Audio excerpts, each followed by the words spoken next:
Hi everyone. Anthony Fantano here, internet's busiest music nerd.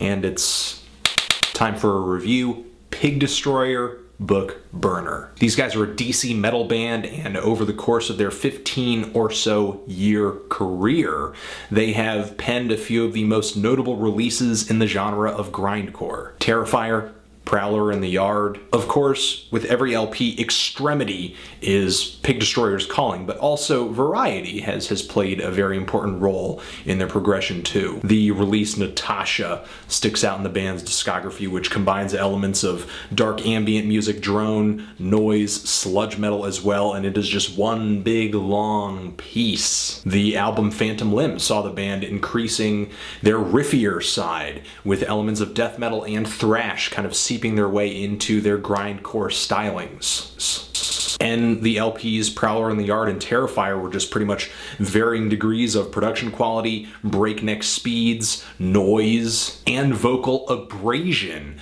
with the occasional detour to kind of slow things down and just break up the monotony of the extreme, fast, and just ear-piercing sounds all over these albums. Tracks like Grave Dancer, Sour Heart, Piss Heart, and Starbelly. And if you're looking to get into grindcore, though, there are classics that precede these albums.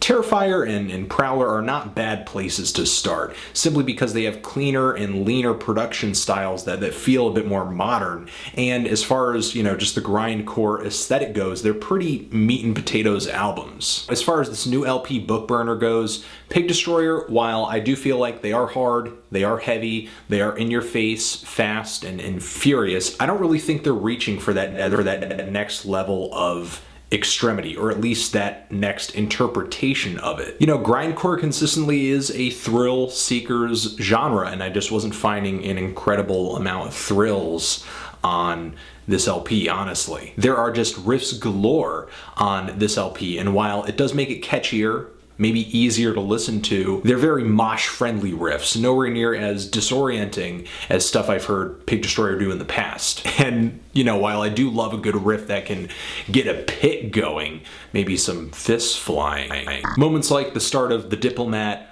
or the end of the track Eve, or the beginning of the track Valley of the Geezers. The slower riffs on these tracks just strike me as something that like a second-rate metalcore band would play. And I'm not saying that Pig Destroyer has gone metalcore on this album. It's just that, that's what the riffs feel like to me. And that's all I'm saying. I do like the slightly more beefed up production sound that Pig Destroyer brought on this album. It's definitely added to the heaviness and the thickness. I mean, it's really a proper sound for the kind of riffs that Pig Destroyer is writing on this album. I just don't really think what they've written has all that much, I guess, originality or just flavor, distinction to it. And, I feel kind of silly and ridiculous picking for standout moments on an album where pretty much every track is trying to be as aggressive as possible. But very few spots on this album wow me in the way that, for example, the 40-second title track on here does, which in its very short time span kind of goes through